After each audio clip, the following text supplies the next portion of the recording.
자니라. 호세야 그래도 이르기를 내가 내 백성 아닌 자를 내 백성이라, 사랑하지 아니한 자를 사랑한 자라 부르리라. 너희는 내 백성이 아니라 한 그곳에서 그들이 살아계신 하나님의 아들이라 일컬음을 받으리라. 또 이사야가 이스라엘에 관하여 외치되 이스라엘 자손들의 수가 비록 바다의 모래가 들지라도 남은 자만 구원을 받으리니 주께서 땅 위에서 그 말씀을 이루고 속히 시행하시리라. 또한 이사야가 미리 말한 바 만일 만군의 주께서 우리에게 씨를 남겨두지 아니하셨더라면 우리가 소돔과 같이 되고 고모라와 같았으리로다. 함과 같으니라. 그런즉 우리가 무슨 말을 하리요? 의를 따르지 아니한 이방인들이 의를 얻었으니 곧 믿음에서 난 의요. 의의 법을 따라간 이스라엘은 율법에 이르지 못하였으니 어찌 그러하냐?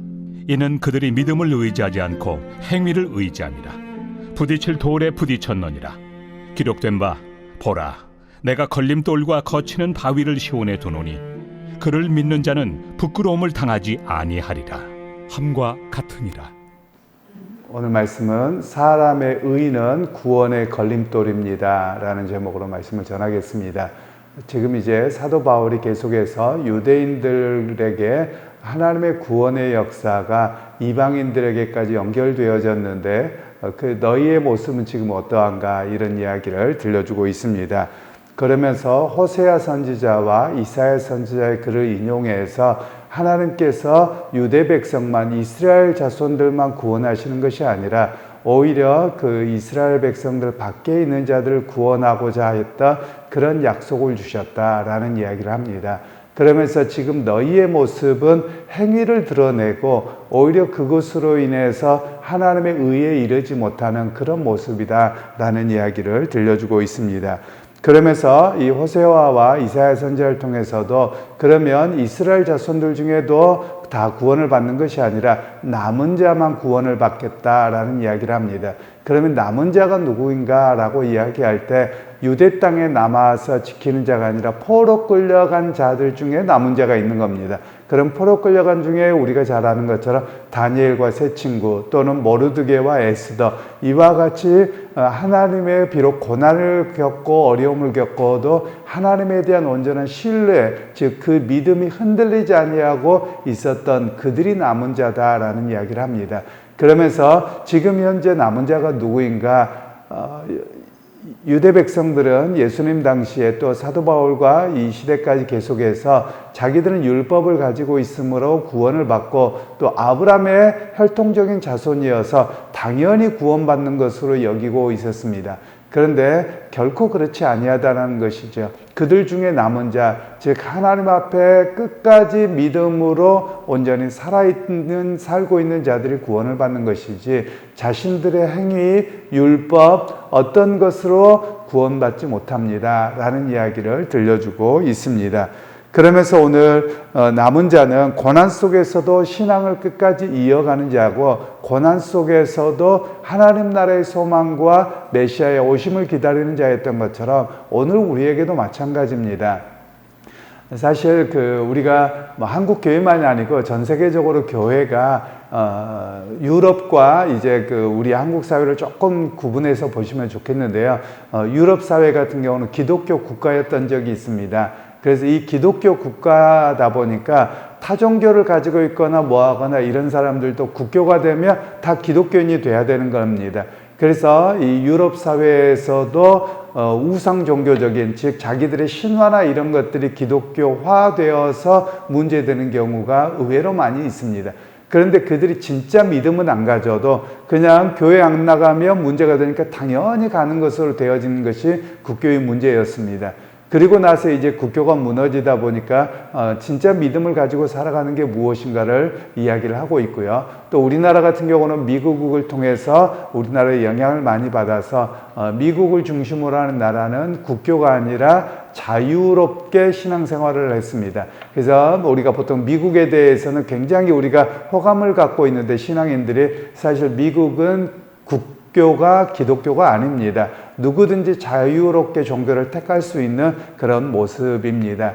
그런 상황에서 왜 이렇게 되었느냐 하면 국교가 되었을 때 전혀 신앙생활을 하지 않음에도 불구하고 세례를 받고 뭘 하고 그것이 어떤 출세의 모습으로 바뀌어졌기 때문에 그것들을 금했던 국교가 되는 것을 하지 않았던 것이죠. 우리나라는 좀 다르죠. 우리나라 같은 경우는 국교를 할 수도 없었을 뿐만 아니라 우리나라는 기독교가 소수였죠. 그래서 오히려 한국 사회에서는 신앙을 지키고 살아가는 것이 더 어려웠었던 과거의 모습이라고 할 수 있습니다. 그런 측면에서 이제는 좀 시대가 바뀌었습니다. 기독교인들이 많이 있고요. 그리고 기독교인들 중에서도 이제 5세대까지 흘러갑니다. 신앙이 5세대까지 흘러가면서 우리의 모습을 보면 신앙이 1세대 신앙인들은 고난 속에서도 내가 믿는 믿음이 무엇인가, 내가 왜 하나님을 믿는가, 이것에 대한 깊은 고민과 또 이것을 싸워나가면서 신앙이 있습니다. 그런데 이제 3세대, 4세대, 5세대 가면 그냥 교회를 당연히 다니는 문화가 되어져 있고 집안에 그냥 흐름이 되어져 있습니다. 물론 모두가 그런 것은 아니겠지만 말입니다. 그런 상황에서 나는 부모님들, 할머니, 할아버지부터 교회 다니니까 당연히 구원받아 라는 생각을 가질 수 있게 된 것이죠.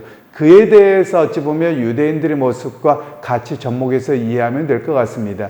내가 교회를 다닌다고 해서 자동적으로 구원받는 것은 아니라는 겁니다. 우리 어른들도 마찬가지입니다. 내가 교회를 다닌다고 해서 자동적으로 구원받는 것이 아니라 온전한 믿음으로 사는 겁니다. 즉 예수 그리스도에 대한 믿음과 비록 어떤 삶의 고난과 여러 가지 있음에도 불구하고 나는 하나님 나라를 소망하면서 그 뜻을 붙들고 또 그 말씀을 붙들고 살아갑니다. 이런 사람에게만 구원이 있습니다. 라는 이야기를 오늘 본문에서는 말씀을 하고 있습니다. 그러면서 이제 30절에는 이렇게 말씀하지요. 그런즉 우리가 무슨 말을 하리요? 의를 따르지 아니한 이방인들이 의를 얻었으니 곧 믿음에서 난 의요. 의의 법을 따라간 이스라엘은 율법에 이르지 못하였으니 라고 말씀합니다. 즉 이스라엘 백성들은 의의 법인 율법을 따라갔는데 믿음으로 그 율법을 따르지 않았습니다. 그것을 자기의 공로로 여겼습니다. 그래서 그들은 구원에 이르지 못했지만 이방인들에게는 이 믿음의 법이 열렸을 때 하나님의 의에 이르러가는 그런 모습이 열렸습니다. 라는 이야기를 들려주고 있는 것입니다. 결국 오늘 이스라엘 백성들은 의의 법을 따라갔지만 그 목적을 이루지 못합니다. 그래서 그 목적을 구원받음이고 하나님을 뵙는 것인데 그곳에 이르러가지 못합니다. 그래서 오늘 성경은 우리에게 말하기를 어떠한 우리의 공로로 우리가 구원받지 못합니다. 오직 전적인 하나님의 은혜입니다. 제가 종종 한국 교회에 잘못된 부분들을 좀 비판을 많이 했었더랬는데요. 많은 분들이 구원은 그냥 얻는다 이렇게 생각을 합니다. 그런데 실제 삶의 모습에서 보면 공로주의가 너무 많습니다. 예를 들면 내가 기도를 많이 했더니 자녀들이 잘 되고 또 내가 기도가 쌓아지면 뭐가 되고 여러분 전혀 그건 기독교적인 신앙이 아닙니다. 그건 불교에서 하는 것이죠. 왜냐하면 불교에서는 뭐 자식을 낳기 위해서 소원을 이루기 위해서 100일 기도를 하고 그 다음에 그 석탑을 돌면서 기도를 하고 몇 번을 하고 1000번제를 하고 그리고 뭐 이런 것들을 많이 하지 않습니까? 그걸 통해서 이루어져 간다고 보는 것이거든요. 기독교는 그렇지 않습니다. 기독교는 나의 어떠한 공로로도 어떤 것도 이룰 수 없고 전적인 하나님의 은혜입니다. 그래서 우리가 기도하는 것도 내가 그 하나님의 은혜를 경험하기 원합니다. 하나님의 역사를 기대합니다. 이런 기도이지 내가 기도를 쌓아서 뭘 이루겠다? 이건 다 기독교적이지 않다라는 것을 또 한 번 성경은 말씀하고 계시는 겁니다. 그러면서 오늘 성경에서는 32절 말씀에 어찌 그러하냐? 이는 그들이 믿음을 의지하지 않고 행위를 의지함이라 부딪힐 돌에 부딪혔느니라.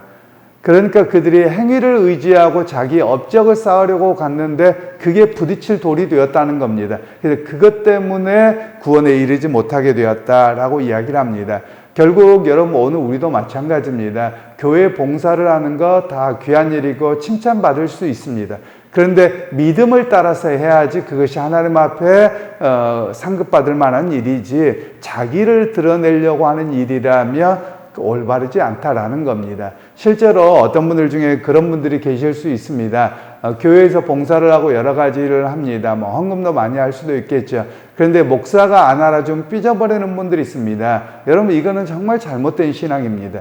여러분들이 누가 알아주고 안 알아주고의 문제가 아니라 나와 하나님과의 관계 속에서의 봉사하고 나와 하나님 관계 속에서의 헌금이지요. 그런데 우리는 모두가 어떻게 되어 있냐면 목사의 시선에 맞추려고 합니다. 또는 성도들이 나를 어떻게 알아줄 것이냐에 대한 시선을 갖추고 있습니다. 여러분, 이런 신앙인들은 여러분 사실 오늘 유대인들의 모습과 별반 다를 바가 없다라는 거예요. 그래서 오늘 우리가 신앙생활을 해야 될 일들은 하나님 앞에서의 신앙생활입니다. 어떤 분들은 또 이러면 자기 마음대로여가지고 신앙에 문제가 있는 분들도 있습니다. 사람이 안 중요하니까 내 마음대로 하면 된다라고 생각해서 그냥 합니다.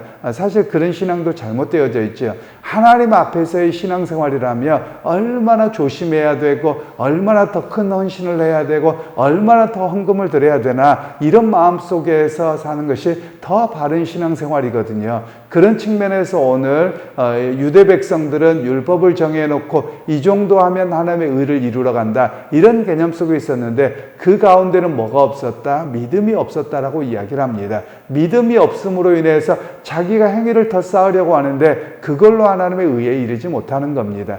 그래서 오늘 우리에게도 교회에서 여러 가지 수많은 봉사들을 합니다. 그리고 헌금도 하고 또 사회생활 속에서도 그리스도인을 살아갑니다. 다 믿음으로 사셔야만 합니다. 믿음으로 살면서 내가 주님을 믿고 의지하기에 내가 그 믿음 속에서 헌신하고 그 믿음 속에서 삶을 살아드립니다. 이런 고백이 바로 우리의 고백이 되어야만 합니다. 그러기에 여러분, 오늘 하루의 삶을 여러분의 삶의 자리에서 살아가시면서 또 교회 봉사하시면서 여러분 믿음으로 행하실 수 있기를 소원합니다. 믿음의 사람으로 하나님의 약속을 바라보기에 오늘 또 삶의 자리에서 헌신하고 섬기고 배려하고 살아갑니다. 이 고백이 바로 여러분들의 고백이 되어서 오늘 하루도 믿음 안에서 승리하는 자들이 다 되기를 소원합니다.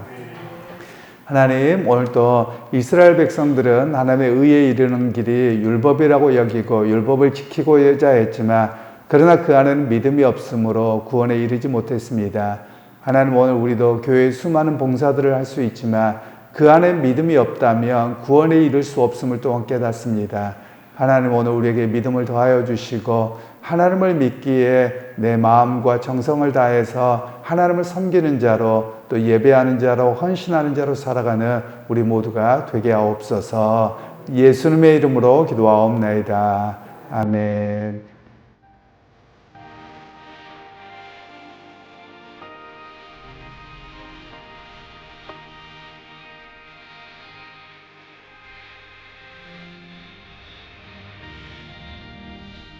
순전한 믿음은 말보다 행하는 것, 이 세상 속에서 자기를 정결케 하는 것.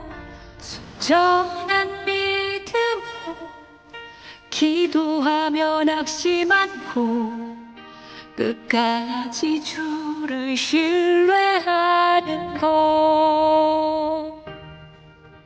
순정한 믿음은 십자가 복음 믿고 하나님 내 맘에 살아계신 믿는 것.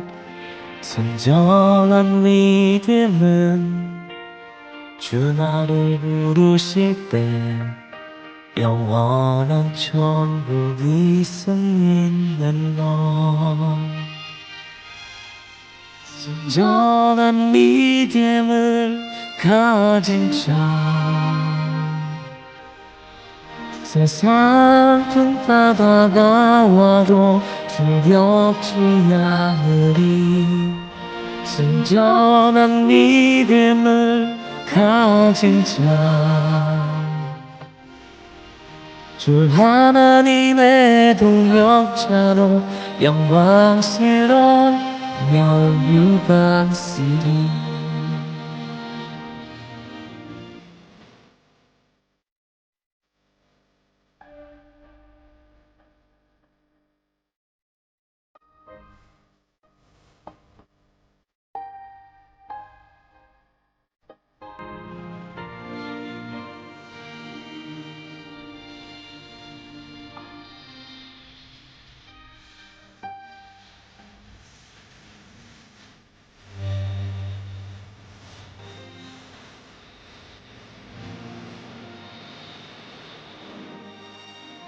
순정한 믿음은 날 부르신 이곳에서 하나님 나라와 영광을 위해 사는 것.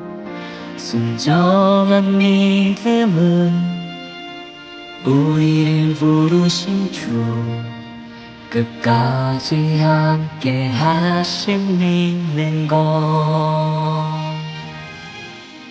순전한 믿음을 가진 자 세상 큰 바다가 와도 두렵지 않으리.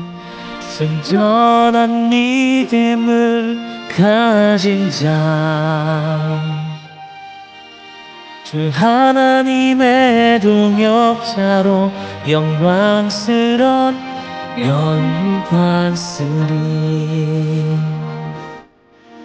순전한 믿음을 가진 자 순전한 믿음을 가진 자 세상 큰 바다가 와도 두렵지 않으리. 순전한 믿음을 가진 자